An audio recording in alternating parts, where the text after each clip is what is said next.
Hello friend, मैं जोशी नैना nest की ओर से आपका स्वागत करती हूँ।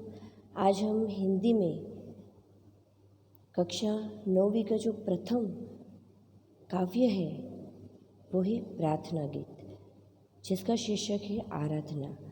और ये सुंदर सी प्रार्थना है वो हम पढ़ेंगे। उससे पहले बच्चों, आप सब प्रार्थना से परिचित है। प्रार्थना ये हमारे जीवन के एक अभिन्न अंग है। कहते हैं ना, हमारे से जुड़ी हुई है और इसीलिए प्रार्थना हम हर रोज़ करते हैं और प्रार्थना के द्वारा ही हम ईश्वर प्राप्ति के लक्ष्य को आगे बढ़ा सकते हैं। यहाँ पर जो आराधना शीर्षक दिया हुआ है, जिसका अर्थ होता है प्रार्थना, पूजा। आराधना का अर्थ हुआ पूजा, और पूजा आप विविध प्रकार से कर सकते हैं। तो प्रार्थना का वैसे तो अर्थ होता है ईश्वर के प्रति कृतज्ञता का भाव व्यक्त करना। ईश्वर हमें सब कुछ देता है और बदले में कुछ नहीं लेता है, इसीलिए हमें देने की तो भावना हमारे अंदर है, लेकिन हम दे ही नहीं सकते, उसके उपकार इतने हैं। तो हम क्या करेंगे? ईश्वर के प्रति जो आभार, थैंक यू का भाव है ना, वो हम व्यक्त करेंगे। तो इसीलिए फ्रेंड्स, आज हम ऐसी ही प्रार्थना जो वसंत बापट उसके कवि है ये पढ़ेंगे। प्रस्तुत जो कविता है वो मराठी के वरिष्ठ कवि वसंत बापट की मराठी रचना का हिंदी अनुवाद है। ध्यान रखिए, वसंत बापट है वह महाराष्ट्रीय है, मतलब उसकी मातृभाषा मराठी, और वो मराठी में जो सब कुछ लिखते थे, मतलब साहित्य जो उसने लिखा है वो मराठी में लिखा है, लेकिन उसका अनुवाद जो है वो हिंदी में हुआ। इसलिए हमारी हिंदी पुस्तक में हम ये उत्तम रचना है वो प्राप्त कर सकते हैं। तो फिर से कहती हूँ, प्रस्तुत कविता मराठी के वरिष्ठ कवि वसंत बापट है, उसकी मराठी रचना का हिंदी में अनुवाद है। ध्यान रखना बच्चों। आगे कवि का परिचय हम देखेंगे तो वसंत बापट जी है, जिसका जन्म 1922 और निधन 2002 में हुआ था। श्री वसंत बापट ख्यातनाम कवि है और उसकी रचना आज भी हम अच्छी तरह से कह सकते हैं ना कि सुन सकते हैं और अच्छी तरीके से गा भी सकते हैं। वसंत जी का जन्म महाराष्ट्र के सतारा जिले के कराड़ गांव में हुआ था। पुणे में उनकी कर्मभूमि थी, मतलब उसने जो कार्य किए हैं साहित्य दृष्टि से वह उसकी कर्मभूमि हुई पुणे। राष्ट्रीय सेवा दल में सबसे आगे कहलाने वाले अग्रणी व्यक्ति थे। व्यवसाय से वह अध्यापक रहे।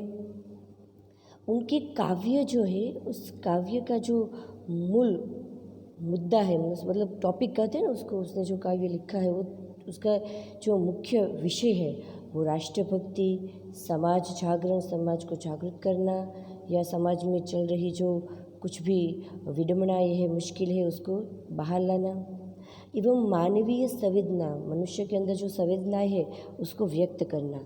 तो उनके काव्य में ये तीन बातें जो है, जो कहते हैं ये तीन बातें, वो हमें देखने को मिलती है। उनकी बहुत सी प्रचलित रचनाएं हैं, जैसे सेतु, बिजली, सकीना, अक्रावी। मैंने कहा था ना वो महाराष्ट्रीय है, और अक्रावी जो 11वीं जिसको कहते हैं, उसमें उसको हिंदी मराठी में अक्रावी कहते हैं। तो वो अक्रावी दिशा, तेजसी आदि सब उनकी रचनाएं हैं। प्रस्तुत प्रार्थना में सत्य, शिव और सुंदर की भावना के साथ दीन दुखियों की रक्षा करने और मानवता की उपासना करने के लिए कहा गया है। हम प्रार्थना अपने लिए करते हैं, अपने परिवार के लिए करते हैं और समाज या देश के लिए करते हैं। यहाँ जो प्रार्थना कवि ने की है, सबसे पहले तो सत्य है ना, वो शिव है और शिव ही सुंदर है, मतलब सत्य से ऊपर कुछ नहीं है, सत्य ही ईश्वर है, ऐसी बात की गई है। और साथ ही दीन दुखी लोगों की जो रक्षा करने की जो भावना है मानवता की जो उपासना है, मतलब मनुष्य को पूजो। हम मंदिर में करोड़ों या बहुत सी संपत्ति का दान करते हैं, लेकिन जो मूर्ति को हम दान प्रदान करते हैं, लेकिन जीवित हमारे आसपास जो भूखे वस्त्रहीन लोग हैं उनके लिए हम कुछ नहीं कर सकते। तो मानवता की उपासना करने की बात यहाँ की है। सभी प्रकार के जो भेद है उस भेद को दूर करने की बात है। सभी प्रकार के वैर भाव है, दुश्मनावट, शत्रुता, विरिपुता आदि सब कुछ, उससे मुक्त होने की बात की है। और विश्व बंधुत्व, देखिए हम अपने लिए, अपने परिवार की या देश राष्ट्र की या विश्व की बात की गई है। और विश्व की बात कोई समाज सुधारक या कवि की कलम से ही निकलती है, क्योंकि विश्व के बारे में अच्छा कौन सोच सकता है आज। तो विश्व के बारे में जो वसुदेव कुटुंबकम की बात है, जो इसमें हमें देखने को मिलती है। तो विश्व बंधुत्व की जो स्थापना की बात है वह यहाँ की गई है। जैसे वैश्विक मूल्यों को हस्तांतरण करने की प्रेरणा हम इस काव्य से ले सकते हैं। फिर से कहती हूँ, यह प्रार्थना मूल मराठी में लिखी गई है और उसका हिंदी में अनुवाद किया गया है। इस कविता में मानवता, बंधुता, सबके प्रति सच्ची पूजा का भाव, मनुष्य के अंदर जो आपसी बैर भाव है वो समाप्त हो जाए। लोगों में जो लोभ है, लालच है, वैभव है, ये सारे गुणों को विद्यमान करके जो वैरभाव उत्पन्न करते हैं, तो ये सारे वैरभाव न रहे, इसकी बात की गई है। एक दूसरे से प्रेम करें, क्योंकि प्रेम से ऊपर और कुछ नहीं होता। हिल मिलकर सब साथ में रहे। सबके सहयोग की भावना भी व्यक्त की गई है। लोग एक दूसरे के दुख को महसूस करें, हम सिर्फ अपने दुख को नहीं, लेकिन सबके दुख को महसूस करें। और इस प्रकार यह कविता में सत्य, शिव और सुंदर, ये विश्व बंधुत्व की जो भावना है वह व्यक्त की गई है। साथ में मंगल कामना है। मंगल कामना मतलब अच्छी कामना है, अच्छी बात की गई है कि सब लोग अच्छे कार्य और सच्चाई का व्यवहार करें। सबकी भावना वे सुंदर और विचार कल्याणकारी हो। हम जो भी सोचे वो सबके लिए कल्याणकारी हो। सुखी लोग दुखियों की पीड़ा समझे और उसे दूर करे। मानवता की उपासना आदि की बात भी की गई है। लोग शूरवीर, धीर बने, दुर्बलों की रक्षा करें, सारे भेदभाव भूलकर परस्पर मानवता का व्यवहार करें, संसार में सब जगह भाईचारे की भावना का प्रसार करें। तो दोस्तों, ये सारी बातें इस आराधना काव्य है उसमें विद्यमान है, मतलब उसमें ली गई है। तो सबसे पहले हम ये कवि परिचय के बाद अब काव्य का जो, कविता का जो अर्थ है वो हम ध्यान से पढ़ेंगे। काव्य पंक्ति का प्रथम जो लक्षण है वह है देह मंदिर चित्त मंदिर एक ही है प्रार्थना। देह मंदिर चित्त मंदिर, कवि कहते हैं, हे ईश्वर, मेरी यही प्रार्थना है, मेरा शरीर और मन से सत्य और शिव सुंदरता की आराधना हो। मेरा शरीर है वो मंदिर जैसा हो, मेरे देह से कोई पाप न हो। चित्त, मेरे मन से भी किसी के प्रति कोई बुरे विचार या ख्याल न आए। ये सारी बात है वो इस प्रार्थना में की गई है। देह मंदिर चित्त मंदिर एक ही है प्रार्थना। सत्य सुंदर मांगल्य की नित्य हो आराधना। सत्य सुंदर मांगल्य की यानी तो लोग सच्चाई के मार्ग पर चले, उनके मन में सुंदर विचार आए और सब एक दूसरे के हित की बात सोचे। सत्य सुंदर मांगल्य की नित्य, हमेशा, हर रोज उसकी आराधना मतलब प्रार्थना हो। तो देह मंदिर यानी शरीर मंदिर है, चित्त मंदिर यानी मन रूपी जो हमारा मन है वो मंदिर है, और प्रार्थना यानी निवेदन, भक्ति, श्रद्धापूर्वक ईश्वर से मांगने की बात की गई है, क्योंकि मांगल्य प्रार्थना है वो मंगलकारी है, कल्याणकारी है, और इसलिए नित्य का अर्थ हुआ निरंतर, हमेशा, आराधना, पूजा। तो कवि कहते हैं कि मेरी यह प्रार्थना है कि शरीर और मन से सत्य, शिव और सुंदर की आराधना हो, लोग सच्चाई के मार्ग पर चले, उनके मन में सुंदर विचार आए और सब एक दूसरे के हित की बात सोचे। अब आगे देखते हैं। दुखियों का दुख जाए है यही मनोकामना, वेदना को परख पाने जगाइए संवेदना। कवि क्या कहते हैं? दुखियों का दुख जाए, हे ईश्वर, जो भी लोग दुखी है वो दुखी लोगों के अंदर से दुख न रहे, मतलब उसके दुख दूर हो जाए, यही मन कामना है। मन कामना यानी मन की कामना, इच्छा है। और हे ईश्वर, मुझे इतनी शक्ति दे दो जिससे वेदना, दूसरे की वेदना को, वेदना का अर्थ हुआ पीड़ा, तकलीफ, दूसरे की वेदना को, तकलीफ को परख माने कि मैं समझ सकूं, मैं देख सकूं, उसके लिए मुझे इतनी तो संवेदना दे ही दो। हे ईश्वर, इतनी संवेदना दो जिससे दूसरों के दुख को मैं परख सकूं, समझ सकूं, और साथ ही उस दुख को दूर करने की क्षमता भी रख सकूं। तो दुखियारों का दुख जाए है यही मनोकामना, वेदना को परख पाने जगाइए संवेदना। दुर्बलों के रक्षणार्थ, जो दुखी, पीड़ित और निर्बल है उसकी रक्षा कर सको, इतना पौरुष, पौरुष का अर्थ हुआ हमारे अंदर ऐसी शूरवीरता देना जिससे हम दुर्बलों की रक्षा कर सके। तो दुर्बलों के रक्षणार्थ पौरुष की साधना। तो इसका सरल अर्थ देखेंगे कि कवि कहते हैं, प्रार्थना करते हैं कि दुखी लोगों के जो दुख है उस दुख से छुटकारा उसे मिल जाए, लोग एक दूसरे की पीड़ा को अनुभव करें या एक दूसरे की पीड़ा को समझे। दुर्बल लोग हैं उसकी रक्षा के लिए हे ईश्वर हमें उतनी शक्ति प्रदान करे और साहस का हम सदुपयोग कर सकें। हमें शक्ति मिलती है, साहस भी मिलता है, लेकिन उसका उपयोग सही तरीके से करना है। कैसे? तो कि दुर्बलों की रक्षा के लिए करना है। तो ये बात भी बहुत महत्वपूर्ण है, वो इस प्रार्थना में हमें मिलती है और कवि ने हमें बताया है। आगे क्या कहते हैं? जीवन में नव तेज हो, अंतरंग में भावना।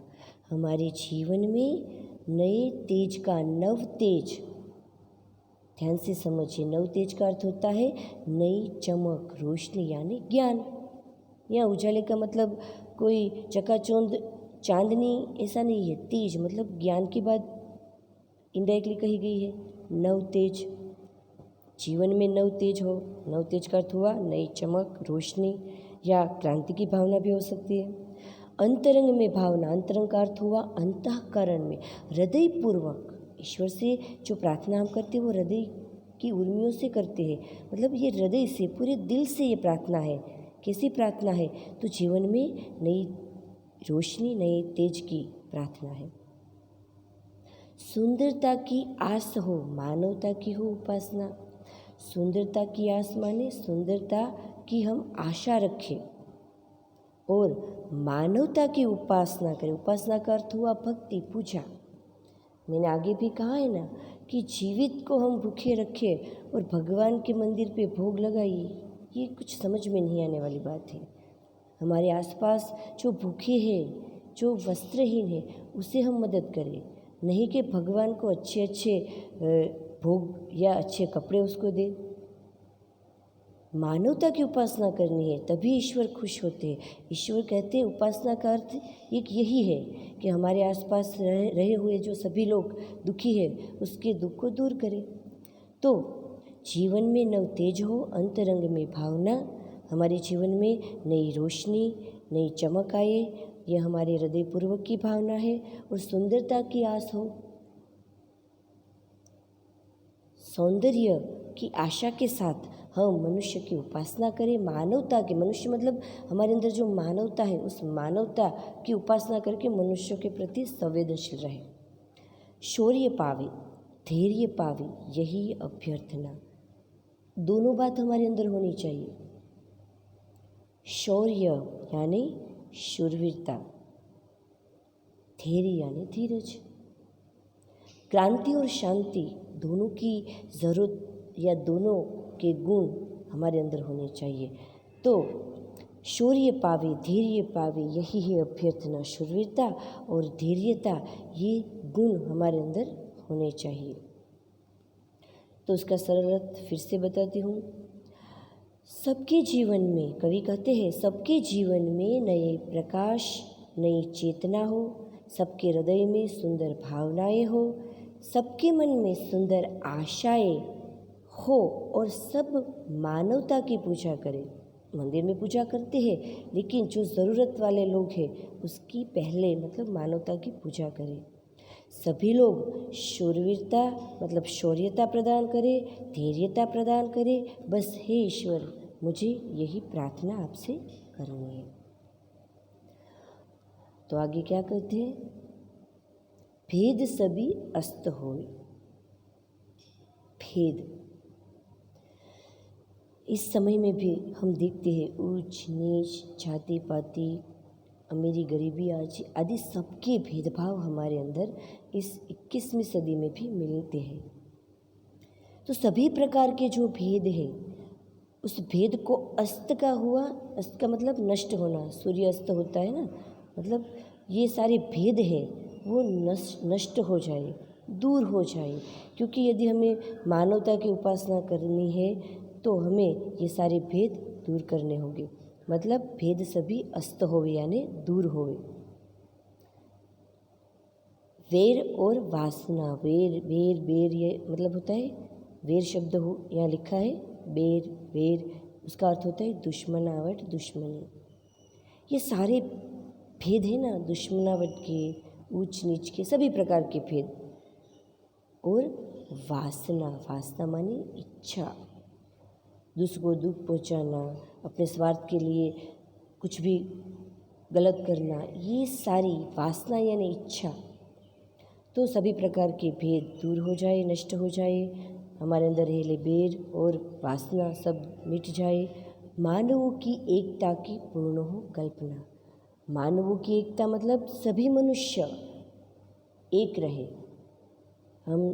आप सब जब छोटे थे तब आपने कहानी सुनी होगी, एक आदमी है वो बूढ़ा हो गया है, उसके 3-4 बच्चे हैं, लेकिन वो सब निकम्मे हैं, कुछ काम नहीं करते। वो बेचारा जो बूढ़ा किसान है वो खटिया पर लेटा हुआ है और उसी दुख में जी रहा है कि मेरे मरने के बाद मेरे बच्चों को क्या होगा। आपस में बनती नहीं और सब बहुत लड़ाई झगड़ा आदि सब कुछ करते थे। लेकिन फिर एक बार मरने से पहले उसे बच्चों को उसने बुलाया, सबको एक एक लकड़ी दी और बोला तोड़ दो। सब ने तोड़ दी। फिर बच्चों को कहा फिर सबसे कहा ले आओ लकड़ी। तो फिर सब एक एक लकड़ी ले आते, अब सब लकड़ी इकट्ठी करो और फिर तोड़ो। लेकिन इकट्ठी की हुई लकड़ी तोड़ नहीं सकते, जबकि एक एक लकड़ी सबके पास थी, वो उसने तोड़ डाली। उस तरह से वो बूढ़ा किसान अपने बच्चों को ये सीख दे गया कि हिल मिल कर रहने से, एकता से ही हम विकास की दिशा तरफ आगे बढ़ सकते हैं। तो यहाँ भी प्रार्थना में भी कवि ने कहा है कि मानवों की एकता की पूर्ण हो कल्पना। मानवों की जो एकता है, सब मनुष्य एक होकर रहे, उस कल्पना को पूर्ण करने की बात की गई है। तो कवि की इच्छा है कि मनुष्य के बीच में सारे भेदभाव समाप्त हो जाए, किसी को किसी के प्रति कोई भी दुश्मनावट है वो न रहे, लोगों की बुरी जो इच्छाएं हैं बुरे विचार है वो नष्ट हो जाए, सभी मनुष्य एकता का अनुभव करें, हम स्वतंत्रता और बंधुता की कामना करें, सब स्वतंत्र रहे, मुक्त रहे, लेकिन मुक्तता के साथ क्या हुआ, भाईचारा, बंधुता की भावना है वो भी हमारे अंदर रहनी चाहिए। तो ये सारी बातें हैं, उस सारी बातों को कवि ने हमारे सामने रखा है। तो दोस्तों ये रहा हिंदी में उसका अर्थ। अब हम गुजराती भाषा में, मातृभाषा में उसका भावार्थ समझने का प्रयत्न करेंगे, जिससे आप अच्छी तरह से पूरे काव्य को समझ सके और याद रख सके। तो प्रथम पंक्ति है, देह मंदिर चित्त मंदिर एक ही है प्रार्थना, सत्य सुंदर मांगल्य की नित्य हो आराधना। कवि કહે છે કે મારી આ જ પ્રાર્થના છે કે શરીર અને મનથી સત્ય શિવ અને સુંદરની આરાધના થાય। મારા શરીરથી, મારા મનથી, કારણ કે શરીર અને મન આ બંનેથી જ આપણે આરાધના કરી શકીએ। તો એ શિવ અને સુંદર, કારણ કે સત્ય છે શિવ છે અને શિવ છે એ જ સુંદર છે, એની આરાધના કરવાનું કવિ કહે છે। લોકો સત્યને માર્ગે ચાલે, તેમના મનમાં સુંદર વિચારો આવે અને સૌ એકબીજાના હિતનું વિચારે। તો એ રીતના કવિ દેહને, ચિત્તને મંદિર અને પ્રાર્થના સાથે એ આરાધના કરવાની વાત કરે છે। તો આગળની પંક્તિ જોઈએ, દુખિયારો કા દુખ જાયે હે યહી મન કામના, વેદના को परख पाने जगाइए संवेदना, दुर्बलों के रक्षणार्थ पौरुष की साधना। શું કહે છે કવિ? સૌના જીવનમાં, કવિ કહે છે પ્રાર્થનામાં કે દરેકના જીવનમાં જે દુઃખ છે, તો એ પ્રાર્થના દ્વારા દુઃખી લોકો જે છે એમના દુઃખથી એમને છુટકારો મળે, લોકો એકબીજાની પીડાનો અનુભવ કરે। જો મિત્ર એકબીજાની પીડાને જો મિત્રો સમજશું તો જ આપણે કોઈને દુઃખ નહીં પહોંચાડીએ, અને જ્યારે એકબીજાને આપણે દુઃખ નહીં પહોંચાડીએ તો નિશંકા આપણે કહી શકીએ કે હકીકતથી એમાં કોઈ શંકાને સ્થાન જ નથી કે સંસારમાં બધા જ લોકો સુખી થઈ જાય। તો કવિ પ્રાર્થના કરે છે કે દુઃખી લોકોના જે દુઃખો છે એનાથી એને છુટકારો મળે, લોકો એકબીજાની પીડાનો અનુભવ જે છે એ કરી શકે, દુર્બળ લોકો છે એની રક્ષા માટે શક્તિ અને સાહસનો ઉપયોગ કરે, કારણ કે શક્તિ સાહસનો ઉપયોગ આપણે સારી રીતના કરીએ તો જ એની ગરિમા જળવાઈ રહે, બરાબર। આપણી પાસે તાકાત છે તો એ તાકાતને દુર્બળ લોકોને દબાવવાથી નહીં, પણ દુબળા લોકોને દુઃખમાંથી ઉગારવા માટે કરવો જોઈએ। તો એ વાત પણ કવિ અહીંયા આપણને કહી છે। આગળ શું કહે છે કવિ? जीवन में नव तेज हो, अंतरंग में भावना, सुंदरता की आस हो, मानवता की हो उपासना, शौर्य पावे धैर्य पावे यही है अभ्यर्थना। कवि कहते हैं कि સૌના જીવનમાં, શું કહે છે કવિ? કે સૌના જીવનમાં નવો પ્રકાશ, નૂતન ચેતના, મતલબ નવીનતાનો પ્રકાશ જે છે એ ફેલાય, સૌના હૃદયમાં સુંદર ભાવનાઓ છે એનો સંચાર થાય, સૌના મનમાં સુંદર આશાઓ હોય અને સૌ માનવતાની પૂજા કરે। દરેકમાં આશા, કારણ કે આશાથી જ માણસ આગળ વધી શકે છે। તો એ આશાઓ જે છે એનો સંચાર થાય અને માનવતાની પૂજા કરે। બધા લોકો શૌર્યતા અને ધૈર્યતા આ બંને કરે, એ બંને પ્રાપ્ત કરી શકે એવી પ્રાર્થના કવિ અહીંયા કહે છે। આગળ કહે છે અંતિમ પંક્તિમાં જોઈએ, ભેદ સભી અસ્ત હોવે વેર ઓર વાસના, બધા જ પ્રકારના જે ભેદ છે એ દૂર થાય, ખાસ કરીને વેરઝેર છે, ઉચ્ચ નીચના છે, અમીરી ગરીબના બધા જ પ્રકારના ભેદ અહીં આવી શકે। તો ભેદ બધા અસ્ત એટલે કે નાશ પામે, નષ્ટ પામે, વેર और वासना, मानव की एकता की पूर्ण हो कल्पना, मुक्त हम चाहे एक ही बंधुता की कामना। શું કહે છે કવિ? તો કવિની ઈચ્છા છે કે મનુષ્ય વચ્ચેના બધા જ પ્રકારના જે ભેદભાવ છે દૂર થાય, કોઈની કોઈ સાથે દુશ્મનાવટ ન હોય, લોકોની ખરાબ ભાવનાઓ જે છે નષ્ટ થઈ જાય, સૌ મનુષ્યો એકતાનો અનુભવ કરે. એકતા એટલે જે એકતામાં જ અખંડતા છે એ એકતાનો અનુભવ કરે. આપણે સ્વતંત્રતા અને ભાઈચારાની કામના કરીએ છીએ. તો કવિ અહીં આપણને સુંદર રીતના સમજાવ્યું. આગળ કહે છે કવિ કે આ બધી જ પ્રાર્થનાનો एक જ सार છે कि सत्य, शिव અને सुंदर। तो मित्रों, गुजराती भावार्थ भी आपने सुना, हिंदी कविता का अर्थ भी मैंने आपको बताया और मैं जानती हूँ कि आप अच्छी तरीके से इस कविता को आपने समझा होगा और साथ ही प्रार्थना का महत्व भी आपने जाना होगा। अब थोड़े शब्दार्थ यहाँ कठिन है, उसको मैं आपके सामने रखती हूँ और ध्यान से आप उसको याद रखेंगे ताकि कविता का जो भाव है आप अच्छी तरीके से समझ सके। सबसे पहले देह मंदिर काव्य में आपने जो शब्द देखा है, और ख़ास याद रखिए 11 शब्द ऐसे हैं, हर एक काव्य की जो पंक्ति है उसके अंतिम शब्द को देखिए, जिसमें मैंने आपको बताया, आप फिर से देख सकते हैं। प्रार्थना, नाना आएगा, देखना, प्रार्थना, आराधना, मनकामना, संवेदना, साधना, भावना, उपासना, अभ्यर्थना, वासना, कल्पना और कामना।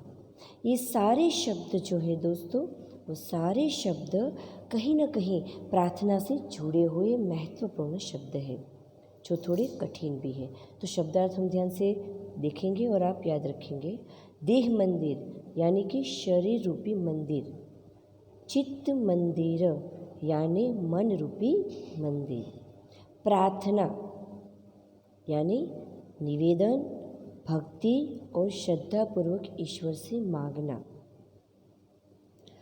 मांगल्य मंगलकारी कल्याण की भावना, नित्य यानी निरंतर हमेशा, आराधना पूजा, वेदना पीड़ा, परखना पहचानना, संवेदना सहानुभूति, दुर्बल कमज़ोर, रक्षणार्थ रक्षा के लिए, पौरुष मर्दानगी, शक्ति, साहस, पुरुषार्थ कोई भी ले सकते हैं, नव तेज यानी नई चमक या नए विचार, अंतरंग अंतःकरण हृदयपूर्वक, आस आशा, मानवता